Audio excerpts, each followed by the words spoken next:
there. Today we're going to go over the different types of figurative language, and you're going to listen to the story posted, and you are going to identify at least 5 different types of figurative language that you see in the story, and make sure you use your text evidence.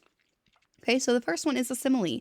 A simile is a comparison where you're using like or as. For example, he was as strong as an ox, she was as brave as a lion. A metaphor describes something that's not in reality. It compares two things symbolically. For example, love is a battlefield. Love is not actually a battlefield, so it's just giving that as an example to show you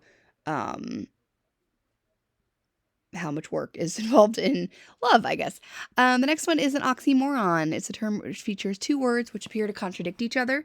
So that means they're actually like opposites. So, for example, that woman is pretty ugly, which is a very mean thing to say. Is an oxymoron also something similar like jumbo shrimp would also be another oxymoron. A hyperbole is a figure of speech which exaggerates. So, for example, my granddad is as old as time.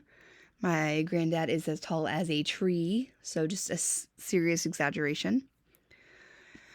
An idiom is a phrase that doesn't have a literal meaning, but it just implies facts or a story, and this is something like sayings that parents know and pass down, such as, there's a silver lining in every cloud. Well, obviously there's not, but it's just kind of a saying that people know pretty well.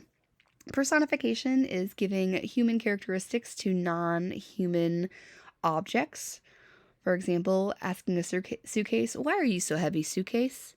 Obviously, the suitcase can't actually answer, and so it's just making it seem like the suitcase has a personality. Symbolism is another form of figurative language. For example, we had to put out a red alert. It's an example of saying like it was a warning. Alliteration is the type of speech where you're using the same sound over and over. Eagles end up eating entrails. So you've got that same sound repeated. Onomatopoeia is a form of figurative language where you're using like a sound word. For example, the ghost said boo, the cow said moo. Those would be onomatopoeia. Puns are a form of figurative language where they create a play on words. These are like what we call dad jokes. Okay, so for example, a horse is a very stable animal.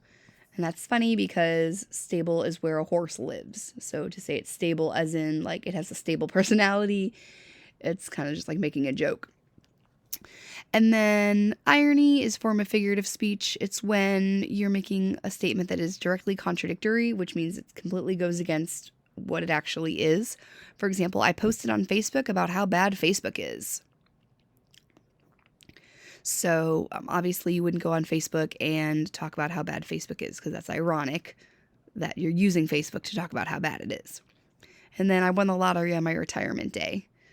You wouldn't really need to win that lottery once you've already retired. Okay. All right. So you're going to use these figurative language techniques, and you're going to try to see how many of these you can find in the story posted.